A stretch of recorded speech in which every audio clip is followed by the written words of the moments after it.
Ah, tu vois. Même loin, loin de la région du cœur, n'importe où la peau change de Bien, c'est bien, tu vois.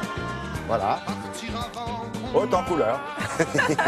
Haute en couleur, ça veut dire quoi? Alors, haute en couleur, ça veut dire que ce sont des maisons d'artistes, le plus souvent, D'artistes. ou qui rendent hommage à des artistes. Alors, la première, c'est la maison Mondrian. Elle est au cœur de Mulhouse, en Alsace. Et franchement, elle reprend tous les codes couleurs de l'artiste, particulièrement dans sa Ah, là-bas, façade. là, vraiment, là, oui. On ne peut pas faire mieux. On dirait une robe d'Yves Saint-Laurent. Exactement. La seconde adresse, c'est le Mas de la Marine à Saint-Rémy-de-Provence. Et là, on vit vraiment dans la maison d'un artiste des années 50 qui faisait beaucoup d'affiches pour notre compagnie aérienne nationale à l'époque. Voilà. Alors, c'est une maison chic, gourmande, innovante. Et la dernière adresse, c'est un petit hôtel au cœur de Strasbourg, idéalement situé entre la gare et le vieux Strasbourg. Et il a été repris par un comédien. Et ce comédien a fait appel à 36 artistes, plus d'eux, pour des chambres éphémères, mais 36 artistes pérennes qui ont chacun composé une chambre dans le style un peu graffiti, vous voyez. C'est le Grafalgar, d'ailleurs, il porte ce nom. Et ces artistes s'expriment, on va dire, très librement et parfois coquinement.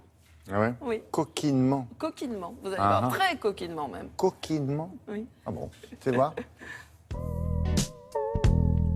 À Mulhouse, la maison Mondrian.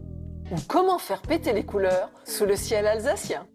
Lorsque j'ai redessiné la façade, Irène, mon épouse, qui est artiste, et moi-même, on s'est appuyé sur le travail de Mondrian pour revisiter le colombage et les couleurs qui sont une tradition alsacienne. Tous les tableaux sont d'Irène. Et moi, c'est le mobilier. J'ai dessiné la plupart des meubles qui sont dans les chambres, dans les espaces communs également. Pour chaque chambre, il y a un code couleur. On utilise à ce moment-là les couleurs primaires de Mondrian. Mais lorsqu'on rentre dans la chambre, c'est un dégradé de cette couleur vers un pastel de la même couleur qui va être utilisé en ciel de lit pour se sentir dans un espace plus cocooning.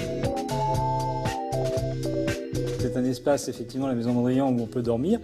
On y prend son petit déjeuner et puis on peut aussi participer à une table d'hôte. Et tout ça, ça se passe au rez-de-chaussée, où on a créé une ambiance d'épicerie.